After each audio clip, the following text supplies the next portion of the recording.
هل الحب بيتغير بعد الزواج؟ قديش تغيرت رؤيتك للحب؟ بتحول الحب لمسؤولية، المسؤولية هي اللي بتقود. الحب بيضل موجود. دائما الحب بيزيد ما بينقص. لما تحبي شخص انت دائما حبك بيزيد لهذا الشخص. شو رؤيتك للحب بعد الزواج؟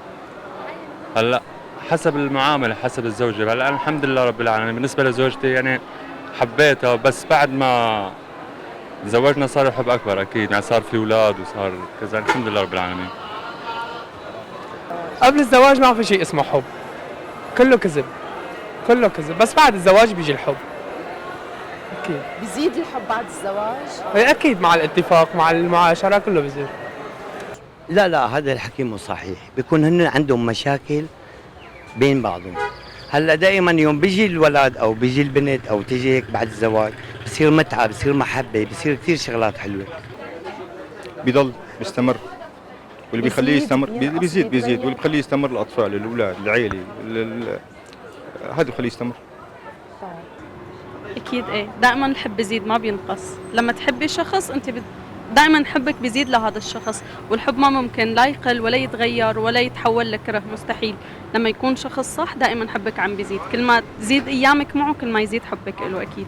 شو نظرتك للحب؟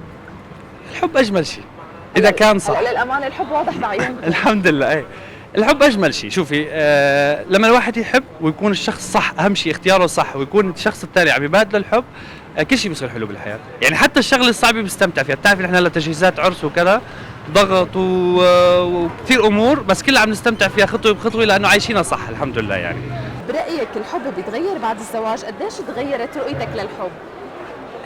صار في أولويات. الحب بيضل، بس صرتي بتسعي ورا شيء تاني. الحب بيضل موجود، يعني على العشرة بيأتمر أكتر، بس صار في أولويات يعني بتزيحك عن الحب شوي. أنا عم فكر بشيء تاني هيك. هلا الحب بيتغير بعد الزواج، انه الرتابه هي اللي بتصير سيده الموقف. عرفتي انه الروتين والرجال بيشتغل والمراه بتشتغل بالبيت وهالقصص، عرفتي كيف؟ بس بتحول الحب لمسؤوليه. المسؤوليه هي اللي بتقودنا يعني تجاه انه الاولاد هي طبعا بعدين الاولاد هن تلتهي فيهم بمشاكلهم بقصصهم. سبحان الله بتصير الحياه مختلفه عن اول الزواج. هلا سؤالنا الترند، لو التغى المكياج من الحياه شو بتعملي؟ إذا بدك تقدم هدية لشخص غريب شو بتكون وليش؟ كتاب تطوير ذات.